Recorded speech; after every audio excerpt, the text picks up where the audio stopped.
Okay, I was too excited to record this section of the video to take a shower and change. So this is Ice Road Trucker Josh. Thinking about everything that we've learned and talked about leading up to this point, still having the open-mindedness and curiosity and just questioning what if? What if this is real? What if this is true? What if this is a different lens to put on my experience in Christianity or religion? So is it possible that everything is one awareness, that everything is literally the same thing, not just interconnected, but it is the same awareness experiencing itself through all of these different material forms, through every person you have ever met, that behind their eyes, in their consciousness, in their mind, is the same being zoomed back from their personality who is silently, peacefully watching this all play out because God wanted to play, that divine essence, that energy is inside everything. So if that is true, then every spiritual, mystical, supernatural experience you've ever had, if you felt like something miraculous happened, if you felt like God was speaking to you, if you felt like something synchronistic occurred that was too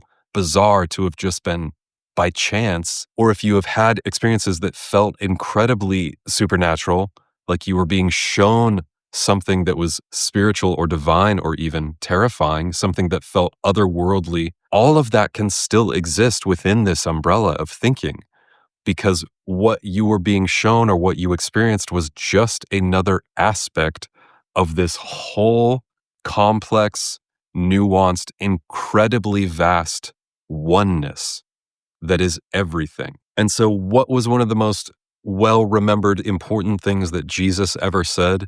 The kingdom of heaven is within you. I wish that was the only quote we ever got from Jesus because that pretty much sums it up. Where in that statement is he asking people to worship him or follow him? He was telling you right from the start, you are God. The essence of the divine, the kingdom of heaven is you.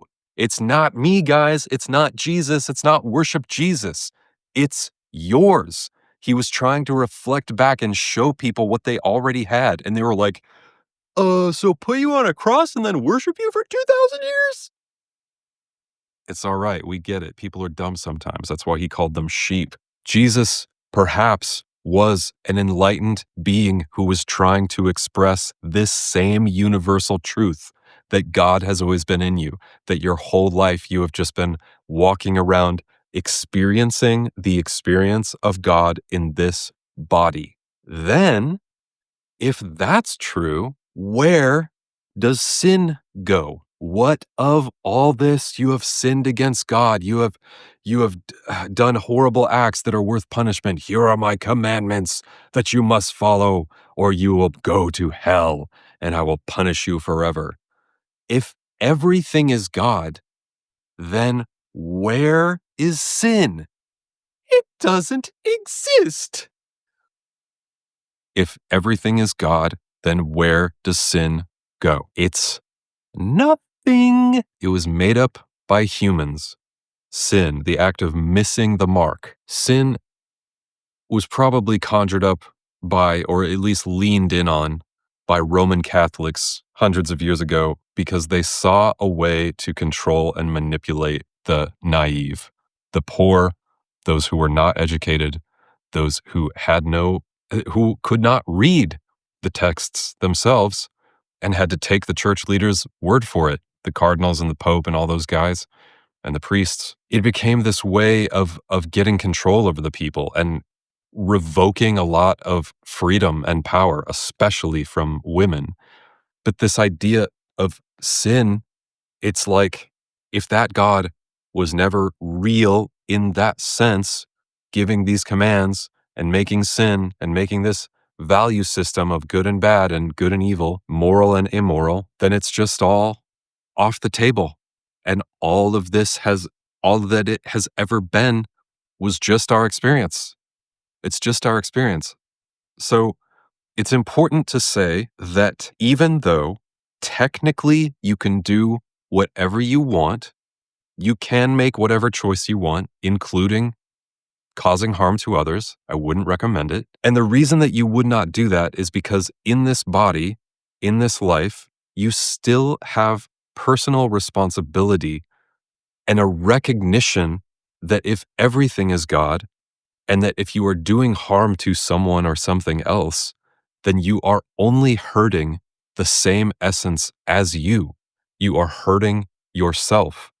And that I believe, this is just my take, after this life, when we are not in heaven, but that we are aware of and we remember the essence of what we are, we perhaps go back to a state of oneness and can choose to enter another life if we would like another incarnation to come down and experience this again and live a different life and have different experiences as God. I believe that in that in-between ethereal state that we recognize how clearly we would not want to hurt or harm or cause suffering to any other being, because all of it is having this experience, and to cause pain is only causing pain to ourselves. But there is no punishment, there is no judgment, there is no hell, there is no sin. And those ones can be pretty deep in the programming, because it's so reiterated over and over.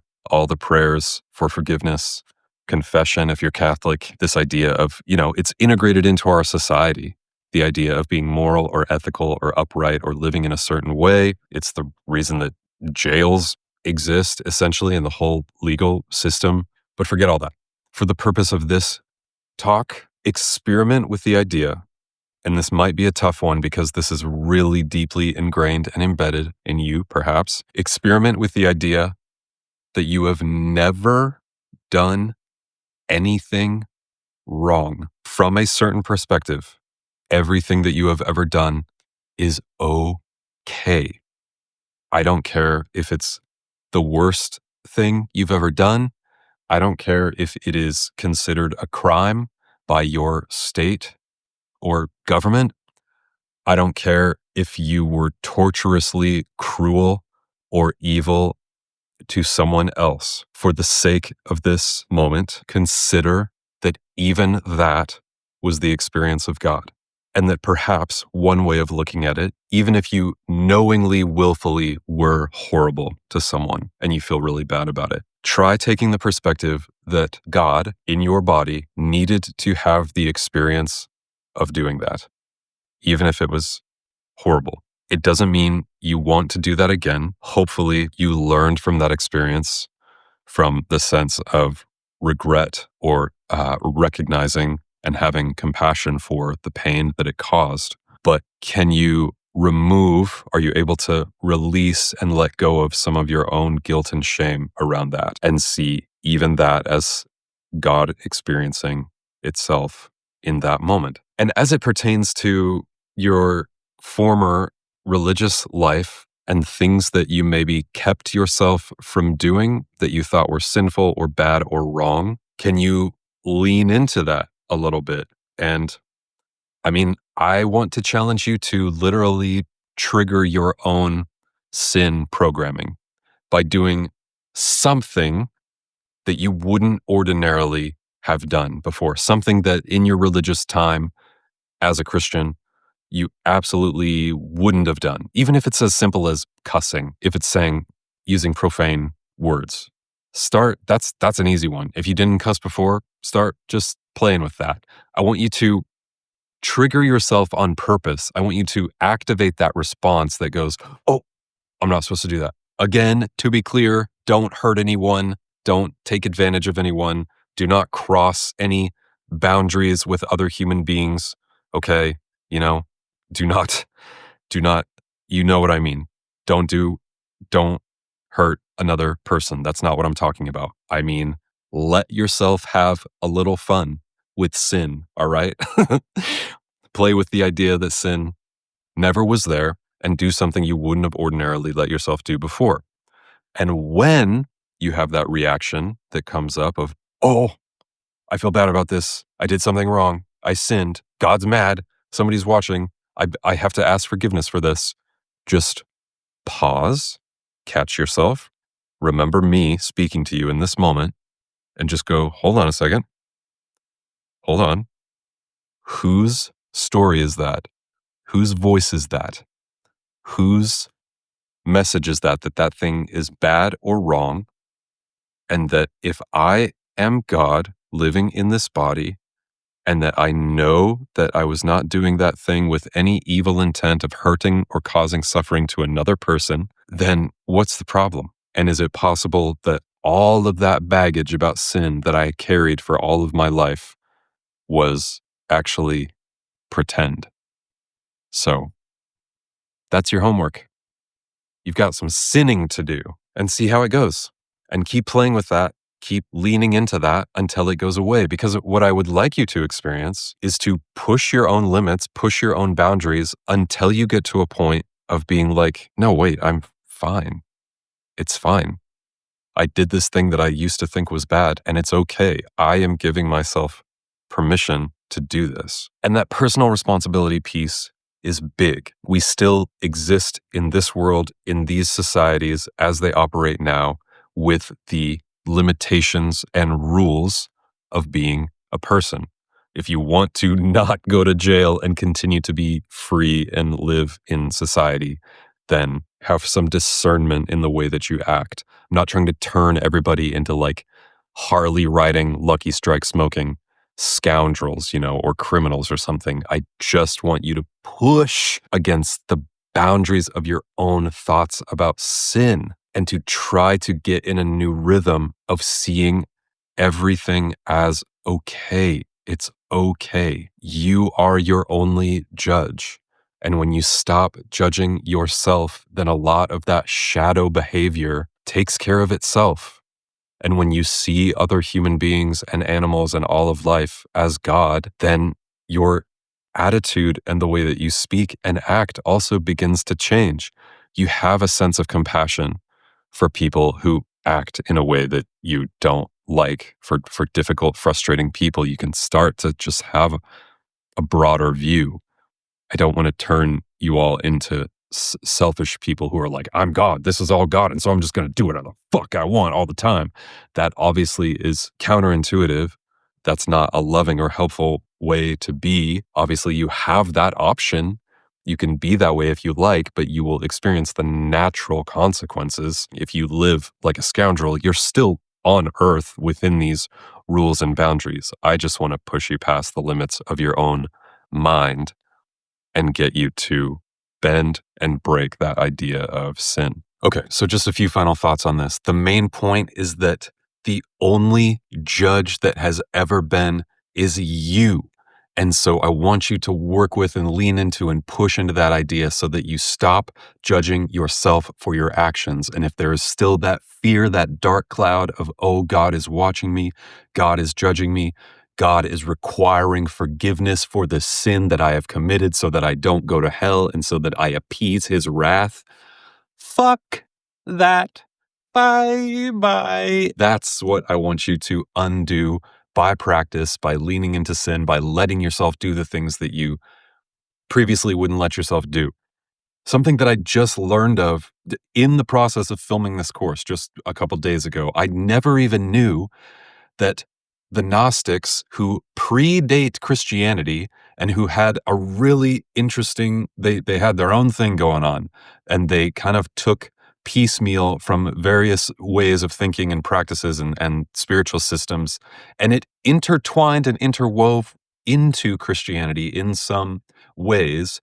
But anyhow, the point is that the Gnostics believed that God the Father of the Old Testament is, in a certain sense, a real God in the imagination and as a wavelength of energy that interacted with people in ancient times, but that God the Father, Yahweh, was what they call a demiurge, or kind of like a minor god, who, in his own ignorance, thought that he was the ultimate one true God, which is why his language in the Old Testament is so full of war and wrath and killing, and you are my chosen people, and I am the one true God. And that the whole time he himself was under a limitation of not understanding he is not even the whole thing.